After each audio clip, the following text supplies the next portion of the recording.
Today we are here at the University of Minnesota Law Library speaking with Simon Canick, who is the Associate Dean for Information Resources and Associate Professor of Law at the William Mitchell College of Law. Simon, let's begin with a little personal history. Could you talk about what your life was like both when you were young and today? Sure, absolutely. I grew up in the Boston area. I was born in Rhode Island, but I grew up in Cambridge, Massachusetts until my parents split up. I was just 5 years old when that happened, but they remained close and lived about a town apart. And I grew up right in various towns in and around Boston. I was, I think, a shy, quiet kid. I loved sports, however. I played and watched sports extensively, and I had my own space. I guess you could say that I'm still like that a little bit today. When I got to high school, I became much more interested in music and photography. I spent afternoons, weeks in the darkroom, and I learned to love music. And then when I went to college, I learned to like reading for the first time. I became an avid reader, and this is who I am right now. I've moved around quite a bit. Have lived in Portland, Oregon, and central New York, and in and around the Boston area, Seattle, New York City, Hartford, St. Paul, Minnesota. But I'm the same person that I think I was when I was a teenager. I like a lot of the same things. If I had a perfect day, I would probably spend it walking in a really beautiful place with a walking stick, and preferably with my family or some close friends, but alone is good too, and a camera. And I'd probably follow that up with takeout Chinese food, a New England Patriots game, and reading or a movie, unless Fish is in town, in which case I'd be going to see a concert with some friends. And that's who I am, I think, in a nutshell. That sounds like an interesting life. Now, Yeah. our viewers, of course, are looking at us, but they don't realize perhaps that in this room we have a fair amount of photography equipment Yes. around, a couple of cameras and lights and so on. Photography has changed since you and I were young. Oh my gosh. It's all yes. electronic now, and editing, all of that is done on the computer.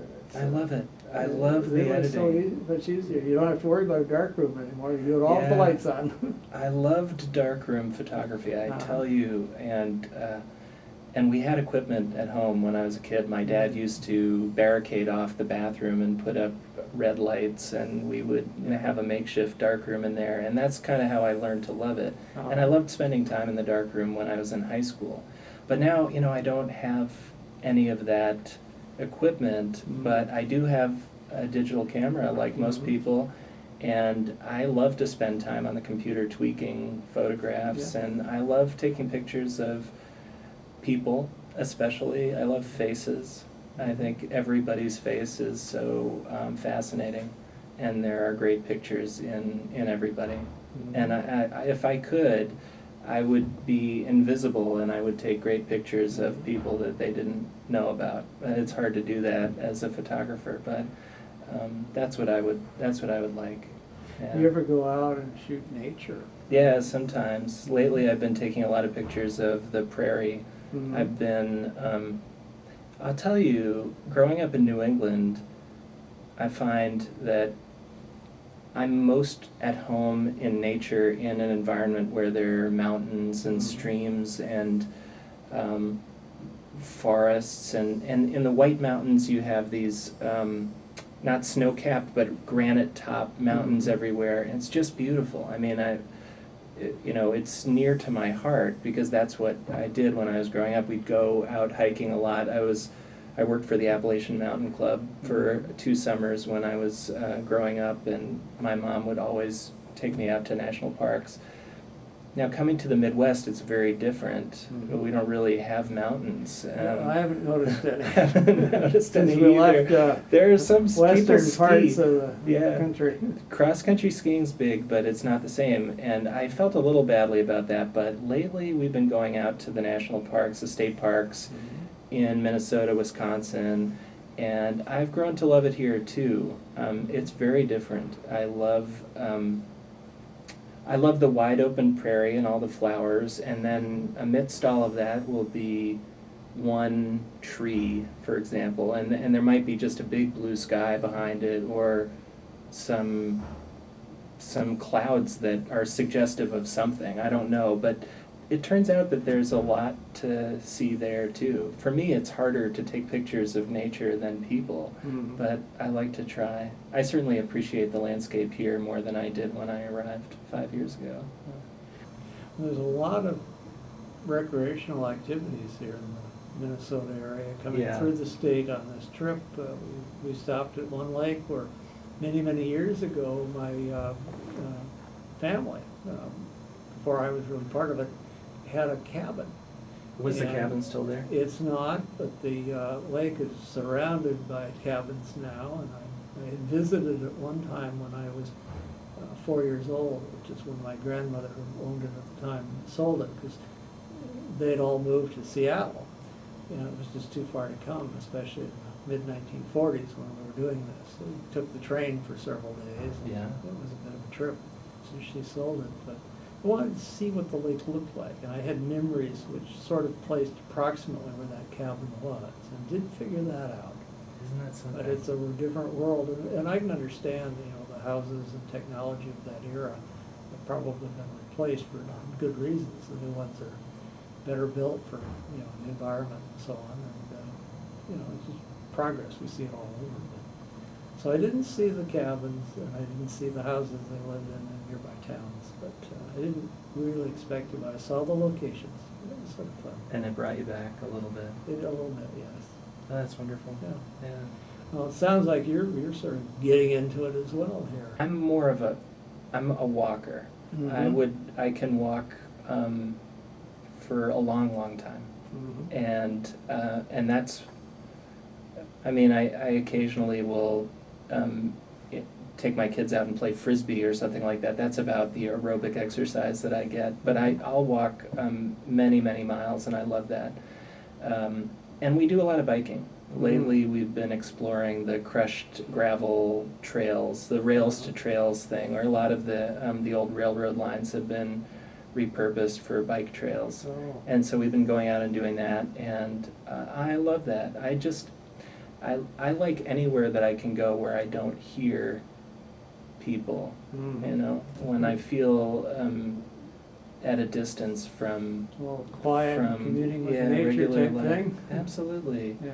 It doesn't have to be near a lot of wildlife, whatever. I like to be able to see the stars when I look up. And I've never seen this, but one thing that I would like to do before I'm done is to be out somewhere where I can see the Milky Way Mhm. in the sky and kind of see how it moves from one side to another.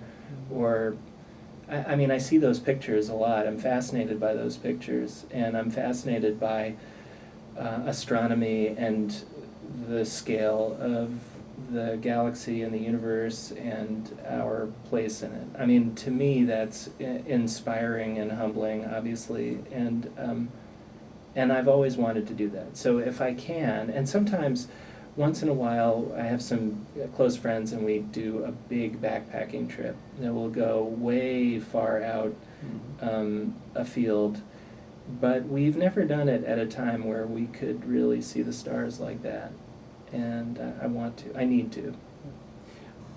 Well, I recommend Montana as a Right. place because my son, who's traveling with me on this trip, that brings me here to, talk to some of you folks for our project, We spent several days earlier this week out in Big Sky, Montana. What's it like? Which is a ski area about an hour north of West Yellowstone, the entrance to the park. And we toured the park. But it was incredibly dark. And we did see the Milky Way. Robert was quite taken with that, he said, my son. And I looked at it too. You don't see it at home. No. It's just too many lights reflecting off whatever's up there, and so you don't see it. But we did see it there, so I recommend that as a possibility. Spectacular. Yeah, I've only passed through, and it was awestruck. I mean, it's amazingly beautiful country and varied. Yeah. But a bit of a long drive between here and there, but quite a long drive. I enjoyed that too. I'd like to do that. Okay, that's on my list, Montana, for sure. Well, I'm doing a few of these trips now with. And you're heading through Michigan and to yes, I have a daughter in Michigan, and then we lived in D.C. My late wife and I for 30 years while I worked there, and so we'll see a lot of friends. And That's I'm nice. back across the country in a quick trip. Yeah. Yeah, that's fun. Let's talk a little bit more about you and specifically your education. Oh, Training. sure. Mhm. Okay, well, I have my bachelor's degree from Hamilton College, which is in central New York, not too far from Syracuse, even closer to Utica, a small college, 1,600 students, very rural, very pretty. My law degree is from Boston University School of Law. Hamilton, I graduated in 1992. Boston University, my JD 1997, and then moved out to Seattle and got my master's degree in library and information science from the law librarianship program at the University of Washington. So that's my training. Yeah. So Penny Hazelton was your teacher. Absolutely, and a mentor to me then and now. I mean, she's a remarkable person. She really is. Yeah. She's looked out for me from the very beginning, and has always had aspirations for me, and it feels very good.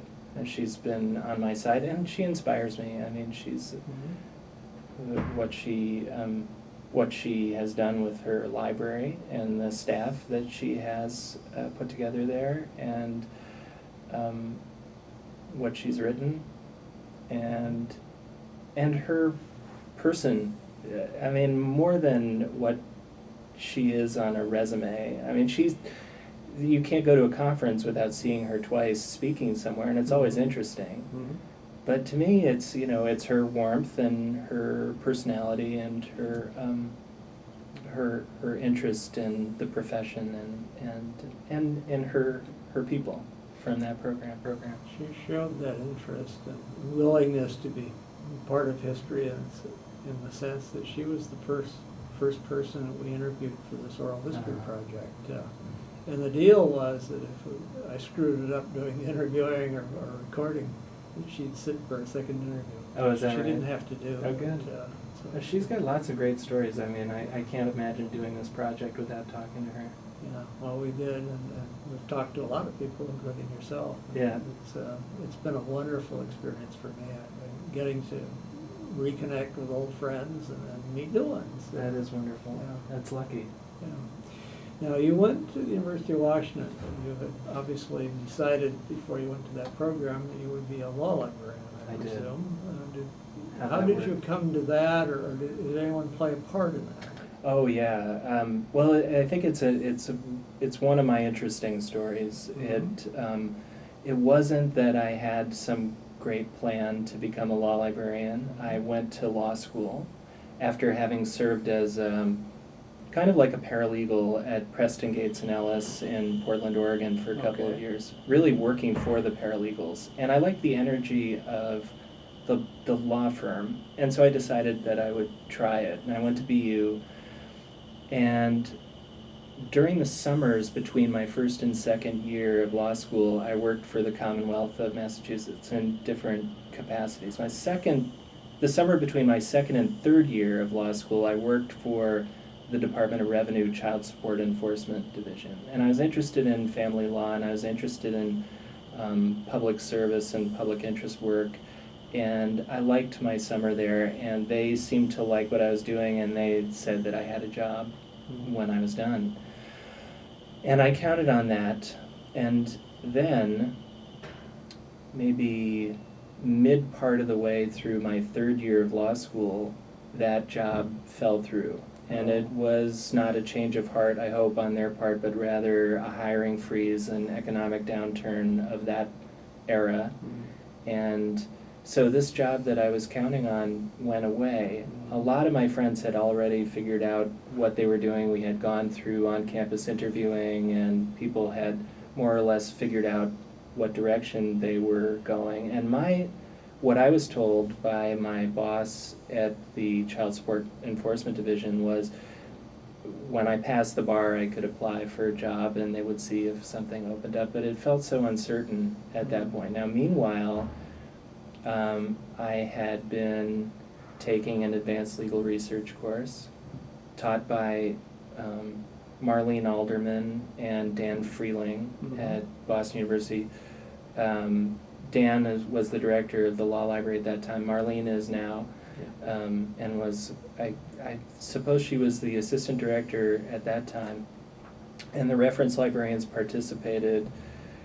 That was a course that I took because it fit my schedule. It was not, I distinctly remember sitting with the course catalog and trying to fill in the last block for that term. And I liked research a lot. I mean, I was a guy who spent a lot of time in the library. I liked working with the digests. I had digests all over the place. I liked the process. I liked reading cases and finding references to other cases and then tracking those down. And I would spend hours photocopying cases. And I didn't always like to write, the memo so much, but I loved the research part, so I figured, well, I'll just take this class. And I took the class, and I loved it.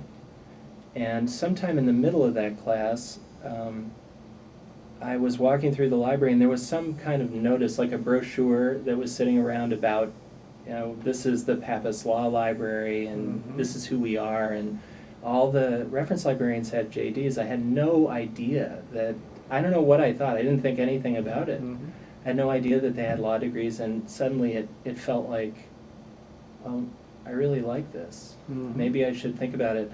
So I started talking to Marlene and Dan about it. They spent, I don't know how many hours talking through what the profession was all about, what life was like for them, what my path might be like.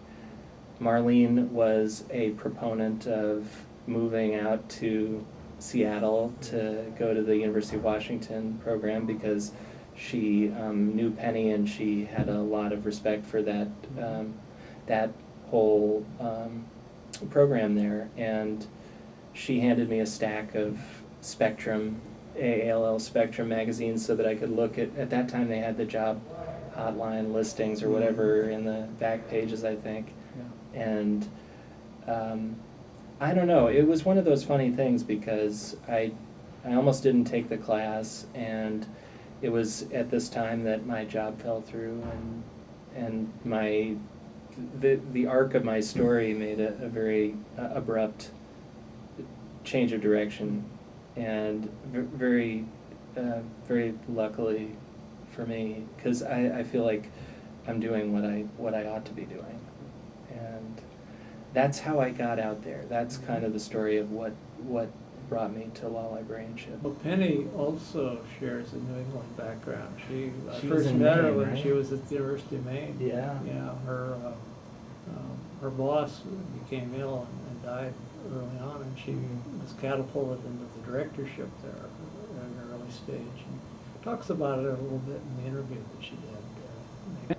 Makes it interesting. And she was new in the profession. I Oh, mean, very much. I remember when I was even at that time when I was getting into librarianship, I thought, well, maybe I might be an academic law library director Mhm. someday, and I thought to myself, if I really want to do that, maybe it would take me 8 years or something like that. Well, Penny will tell the story that when she got her library degree, now I can't remember which came first, the law or the library degree, but there were any number of people who would just go directly into directorships or after a very short period of training, and it was quite, I know from even with 8 years of experience and then making that transition, it's not easy. I can imagine what it was like to be right out of school and doing that.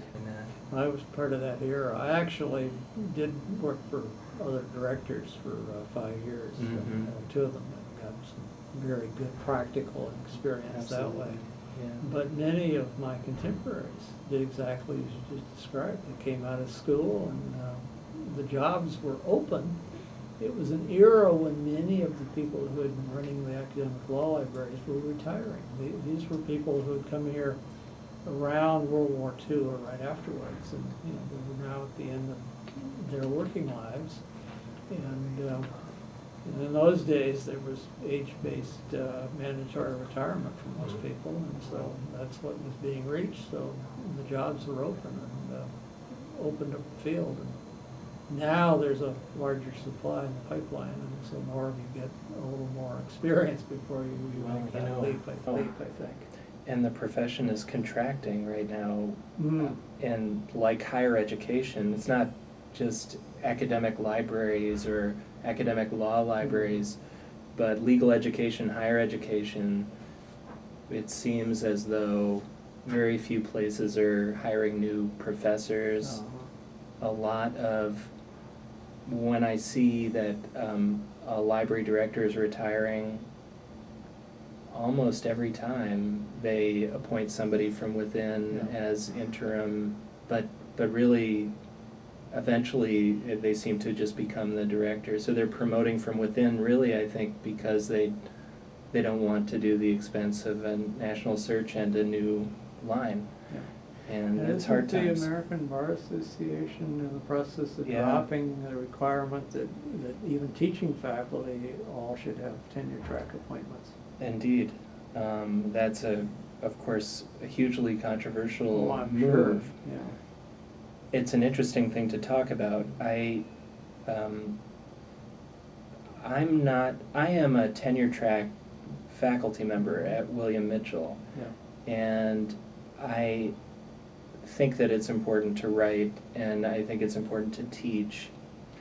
However, I'm not sold on tenure generally, and I'm not speaking about librarians specifically, but the institution of tenure strikes me as a blunt instrument with which to preserve academic freedom, if that's what it's for. I think that's Yeah. really what it is for. And I think what happens is that a lot of people get tenure and then they don't accomplish as much anymore. And sort of revert to other Yeah. activities. And, it's sort of a lifetime appointment. Yeah. And I was fortunate in the fact that I was part of an American, we didn't see that. Good. Yeah, they once, we had tenured librarians there too. We had full Mhm. faculty of the librarians as well. And by the time you get tenure, you're sort of caught up in all the activities, including the publication. And from my experience, people continued that. But I have seen other instances elsewhere, and perhaps prior to my era there, where people with tenure, developed things on the outside, and practices and stuff. sometimes which were that happens. a bit inconsistent with being a full-time real faculty member, in my opinion. And I don't want to sidetrack necessarily overly much, although I like this topic. I find it interesting as a manager. I mean, I have one foot in the faculty, and I have, I should say, wearing hats is maybe better, as I only have 2 feet. I'll use that terminology. I have lots of hats and only 2 feet. Yeah. But as a manager, and that's a huge amount of what I do, Uh-huh. there is, you try to create a certain kind of culture, Mhm. where there's a service orientation, say, or a kind of collegiality, a warmth, a spirit in the library or whatever your department is. I find that there are occasionally times, and I don't think William Mitchell is, I think the faculty at William Mitchell is wonderful, really. But there are times when people, I think, are empowered to behave in ways that would be cause for progressive discipline in the library immediately. And it's because they have no fear of anything. Mhm. So Well, I in do theory, worry about the dean or director can, put a little cap on salary advances, I guess. Yeah, and, but, and can say no to sabbatical requests. I suppose so. Yeah, so It's hard to do there are that. some. Well, and deans are not necessarily trained to be managers. Well, They're that's trained true. as professors. And they also owe their existence as deans Yeah. to keeping the faculty as well as the provost happy. Yeah. And that's a tough job. It's a tough job. I think management is a maybe an underappreciated science or art, whatever it is, and it is really important, and it's really hard in its own right. That's maybe an aside, Yeah. but that's a lot of what I do, and I think it's something to be proud of, just like scholarship is. I mean, if you're a good manager and you create an environment in which really important library developments and services come out, then that is something to be proud of, just like a law review article or developing a new class. And I don't think that very many deans or professors know how to evaluate that. One of the things that's interesting about being a director now is that I'm really more on my own than I ever have been before. When I was the associate director at UConn, and Darcy Kirk was the director there, and I had it, and she was wonderful because she gave me a lot of latitude to try new things and to succeed and fail, and she was willing to support me. But it was amazing for me to have somebody who had that much experience and who knew all of this stuff, who, if I ran into a problem, I could talk to her about it. And now, if I run into tricky issues, she could run interference for you. She could run when interference for problems, me. Came your way. Absolutely. Yeah. It's very different now. I have a library committee. They don't know so much about it. It's more education for them. And the dean, I have a wonderful dean, very supportive, great guy, and engaged in what we're doing. But he does something different from what I do. Yeah. And so he has his own full-time He job, does, yeah. more than full-time. Absolutely. So he wants to rely on you as the Yeah. head of the library to make it run the way that it should. And I understand that. Yeah, it's different. That's one of the transformations that I've had to undergo is to realize that it's me. I mean, the buck stops here, and that's great. Yeah. But it's a little scary Yeah. sometimes. Well, frankly, having tenure at some point gives you a little less being scared. That's a good point. Faculty come up with, because they're human, they think the library should do this, that, or the other thing. Some of it are good ideas, and you try it, but some of the stuff is a little bit not so good. Yeah. And how do you say no? And if you have tenure, you can get away with that. And I notice I have run across that as an untenured person, the tension between trying to be supportive of different people and doing what's right for the school and doing what's right for the staff in the library. And that's complicated. Well, I It's had hard. that come up one time in exactly this kind of context. A young faculty member working with a research assistant. The norm was that the research assistant would go to the main campus, which was several blocks away from the law school, and get books for the faculty members from the university library. Mhm. And of course, the research assistants didn't like that role. They wanted to sit there and do as little as they could, I guess, and Yeah. certainly not have to run around town. And so she thought that, you know, the library should provide that, and we weren't budgeted for that, we didn't have personnel. And so I just said, we didn't have, you know, we weren't budgeted for it, the research assistance budgets included the money for enough people, so this is where the job is to be done. And she was quite put out, but the dean backed me up, and even if he hadn't, I was fortunate in that at least he couldn't fire me. Yeah, exactly. No, I can see that. I mean, the director can be an unpopular person. Yeah. And it's nice to have that protection. You have to make tough decisions. Yeah, no doubt. Mhm. Yeah.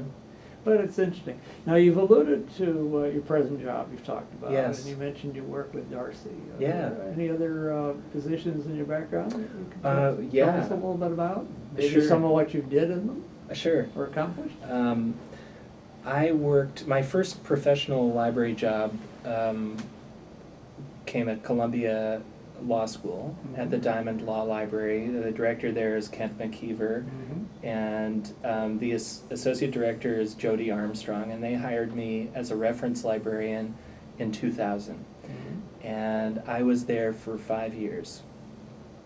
And so I have to back up just a little bit, because I think I said in the very first question that I'm a fairly shy person, or okay, so introverted maybe, and for a long time I had a powerful fear of public speaking. And Penny could tell you, she might not remember, but she had us do presentations in that class that I really tried my hardest to get out of, and she said, "What's wrong with you?" You knew how to spot that. Yeah, she said, "You're not graduating unless you do these presentations." So I got through it. Yeah. Well, I got hired at Columbia, and on my first day of the job, I had a talk with Jody, who is the associate director, a spectacular librarian, and I can say more about her, in a minute. And she said, "Oh, you know, by the way, we do a series of library lectures for the incoming LLM class." And I said, "Oh, yes, really? How big is that class?" And she said, "Oh, about 180 people." You know, and so each of you reference librarians will do about a 45, 50-minute lecture, and your topic will be on state statutory research. Okay, so I can't express the amount of anxiety that I was experiencing at that moment, and I worked so hard. It became my mission for the first weeks of my time there to get that right. I had confidence that I was going to be a good reference librarian. I really liked the stuff, and I didn't have a lot of experience, but I liked working with patrons. I had a lot of energy for it, and I thought I was pretty creative. I had confidence but not for that. And I practiced, and I got out there, and I was scared, and I was really scared to be in front of all those people. And then after, I tell you about, it couldn't have been more than 5 minutes, and it fell away, and it was such a rush. I imagine, I'm not a runner, but I imagine it's something like runner's high or whatever, but it felt like I felt on top of the world, and I delivered this lecture, and I was absolutely myself, and I was on my game, and I engaged. Everybody. I felt the connection with the people in the room, and they were not dozing off, and it was powerful. It was like, it was an amazing experience for me. It was a life moment. I remember it like it was yesterday, and I left work feeling like this job is fantastic. This is going to be, not only is it my kind of work, this is the right kind of work for me, but I'm actually making strides in ways that are beneficial for me as a person. And it's really one of the transformative things that, and I credit Jody and Kent and my colleagues there, where they made me into a teacher, And I walked in the door there as a very, insecure public speaker, and I left feeling like that was one of my strengths. Jody Armstrong is a fantastic teacher, one of the best research teachers that I've ever seen, and one of her jobs there, I think she takes it upon herself to make sure that all the reference librarians participate in her advanced legal research course, and she's really good at teaching that class, believe me. I mean, really super smart, extremely funny, obviously expert, but it was on my list of things. I was going to teach one of those classes, and then the next semester that she taught it, I taught a different one, and before long, I had a lot of the class in my toolkit, and I was hired to work at Fordham as an adjunct professor teaching my own 3-credit advanced legal research course, which I did several times. It was amazing. I mean, it really that was a key skill for me, and something that I'm grateful for the people at the Diamond Law Library for giving me. One of the peculiar aspects of working at Columbia is that, so I was hired as a reference librarian, and I was for a few years, and then I became the head of public services. And it sounds like a promotion, but it's not strictly speaking a promotion, it's more like a rotation. So all of the reference librarians had tasks that they would do in addition to their regular thing, working at the desk, working with faculty, and so on. It might be like Lexis, Westlaw, Liaison, or International Law, or something. I can't remember what all the rotations were, but one of the rotations, after you completed those, and essentially when it was your turn, you became head of public services for a period of 2 years. Nice lofty title, huh? Yeah, lofty title. And so it sounds a lot better than it was in a sense. Not that there was no merit associated with it, because I don't think they would have somebody do it if they weren't ready and they didn't have confidence in that person, but it has some trade-offs to it. But I think that what they're trying to do is create an environment in which reference librarians get more experience and can become more marketable elsewhere. As a matter of fact, that's explicitly what they're trying to do. They're not wanting people to stay for a long period of time. And it's interesting, I think, that as a director now, and having been a manager for a while, I guess my preference would be to find good people and attempt to keep them challenged and in one place for a long period of time, as long as they want to, and as long as we mutually want to be together. When I became head of public services, Jody came to my office and she said, well, it must be bittersweet. And I said, why is that? And she said, because you'll be leaving. And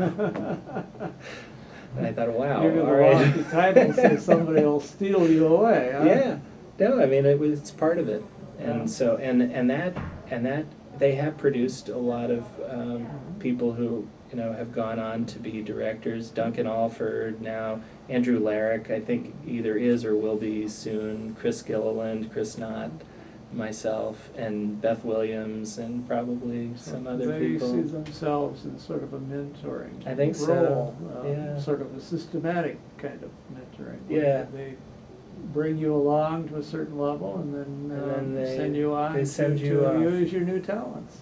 That's right, and that's precisely what happened. I was head of public services there for about a year and a half, and then I got the job as associate law library director at University of Connecticut, and that was a whole different thing, because at Columbia I was public services, and even so, it was a little funny, my relationship with the reference librarians. I had been a peer and a coworker minutes ago, and now I was temporarily the supervisor, and so it's funny to imagine how real that kind of management relationship is.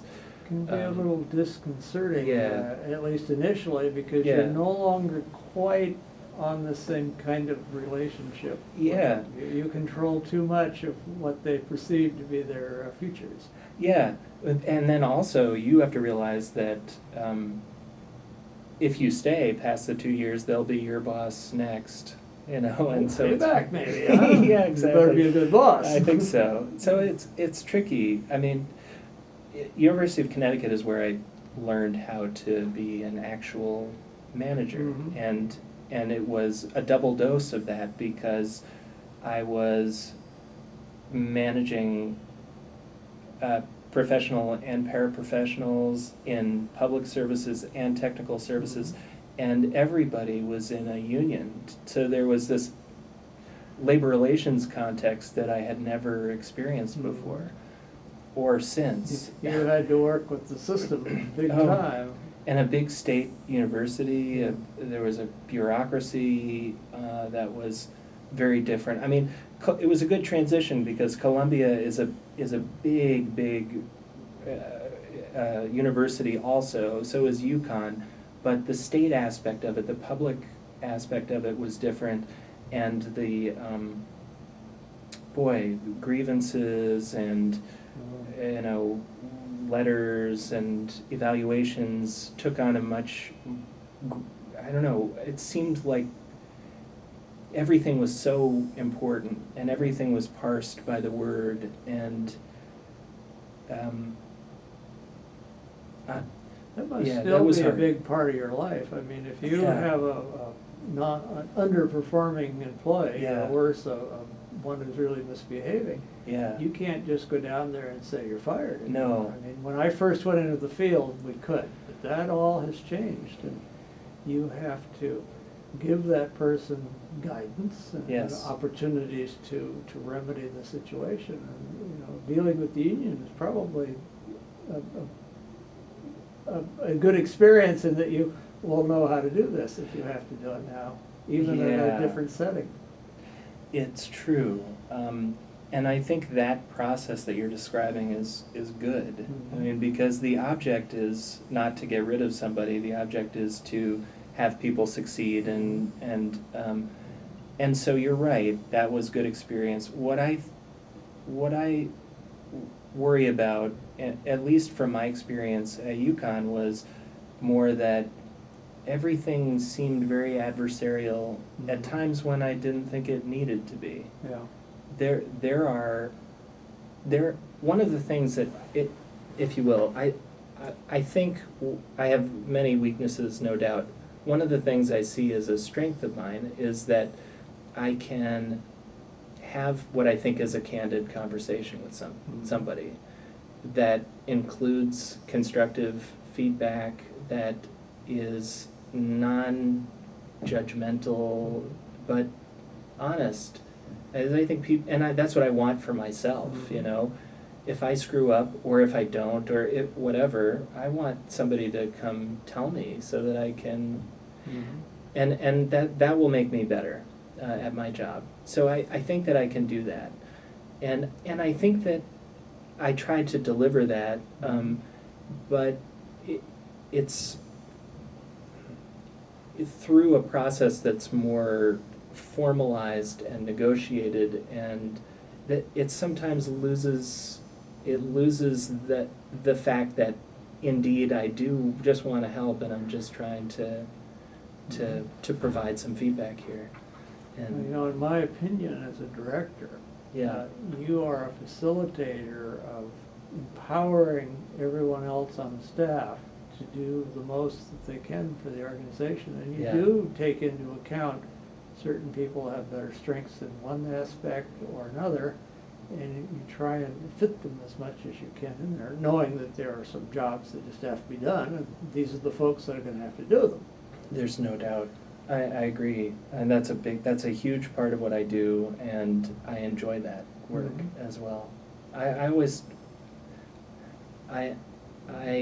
When I started off as a librarian, I wanted to, when I interviewed for the job at Columbia, the first job that I had outside of library school, after library school, I was asked, where do you see yourself in 5 years? And I replied, right here. doing the same thing. This is Probably what I the want wrong to do. answer from what you've been suggesting. It could have been. I'm not sure Yeah. what they made of that, but that was a truthful answer. Mhm. I mean, what I wanted to do was be a reference librarian. I wanted to work with patrons. I wanted to research. Mhm. I love finding information. I still do. I liked working with technology. I love working with faculty, figuring things out. I didn't see administration as being interesting in the ways that I found. Now you've Research. probably discovered you're doing all the same things. Oh, that's now so as funny. an administrator. Yeah, that's a riot. Yeah, I suppose you're right. But where I was going to go with that was that I actually enjoy administration Mhm. also. It's something that I grew into for different reasons. I wanted to understand policies and why we do things, and I wanted to be part of that, and I enjoy that too. Yeah. I'm not as good as a researcher as I used to be, though. Oh, I'm afraid we don't use those skills as much Yeah. as we might. One Right. tends to become a little rusty, and Oh, yeah. research techniques change too. It certainly I've did noticed that.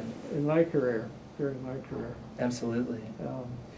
So, Simon, you are relatively new in the profession, and somebody I really would like to sort of ask if you have any views on where the profession itself may be headed over the next 5 years. You said you were asked where you think you were headed at Yeah. one point. Do you have any thoughts on what changes or what's going on, or that sort?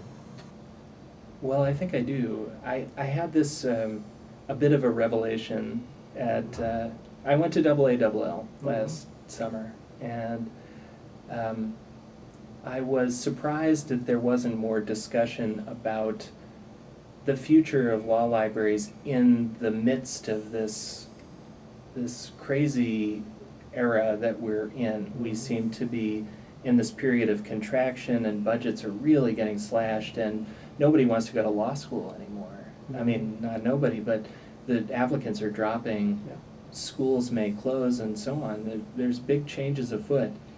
And there was a meeting about it, and it was more along the lines of, well, we need to know what the school's priorities are. So for example, if there's a new LLM program, then we want to be thinking about how to teach them their particular needs for learning research. And I thought to myself, I don't think that's broad enough thinking. The way I would approach it is to think, what are the real strategic imperatives of the school at this moment in time? Is it that we can't get jobs for our graduates enough? Is it that we have difficulty today raising funds, capital campaigns? Is it that the world is saying that we're not teaching practical skills well enough? Are we not attracting as many new students as we need? And then whatever it is, can the library then think really creatively about, forget about research. Okay, that's one thing that we do, but it is not the solution to those particular problems. So what is it that the library can do to solve those? So I'm thinking, for example, for teaching, what if the library is the teaching incubator for the school? Okay, so for example, maybe the school has an emphasis on skills training, or it has an online learning initiative. When I was a law student in the mid-90s, there was no technology in classrooms. Forget about online learning. Now there are online LLM programs. Most law teachers don't have a good idea how to do that stuff. It feels to me, especially for libraries that are packaged in with the information technology department, for that group, whatever it's called, to be a powerhouse in this new kind of teaching in terms of incorporating technology in the classroom on one level, in terms of creating blended classes, in terms of creating fully online classes, supporting those initiatives with real expertise, developing best practices where there aren't any, participating in the groups that are, the national groups that are attempting to do that, being leaders in the school in something that is genuinely a strategic imperative.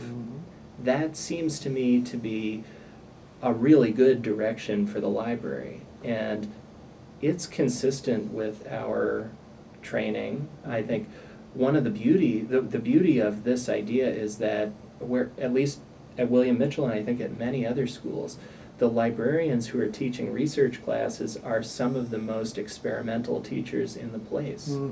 And they are doing these things and learning along the way, and they can share that wisdom with the teachers.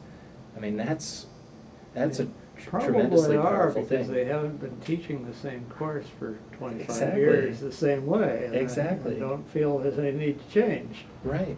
And you know, one of the great strengths, and I hate to, I hate to overgeneralize and then I go and do it, but one of the things that I think reference librarians and other educational technologists, other people who have faculty services kinds of roles in the library, one of the ways that they excel and they have developed is by developing a kind of really great relationships with professors, and they can interact with them in a way that is non-threatening enough so that the information is absorbed, and we can capitalize on that by saying, here's some things that you can do.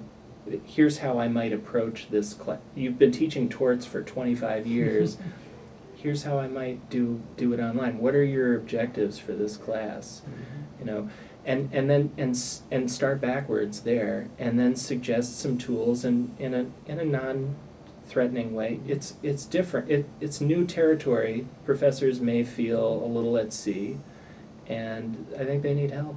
Well, at least the professors with whom you're working today, even the more senior ones, came of age as the digital era was underway. So they're not, you know, at least you don't have to explain to them what a computer is.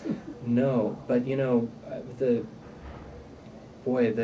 conversation at, I think, a fair number of schools isn't necessarily let's embrace technology. You know, it's they may be threatened by it. for sure. Yeah. No, I remember distinctly. We had some kind of a brown bag session in which a few members of our faculty were saying, you know what, screw it, I'm not doing this laptop thing anymore. I'm banning laptops. Students are shopping. They're not as attentive when they've got machines in front of them.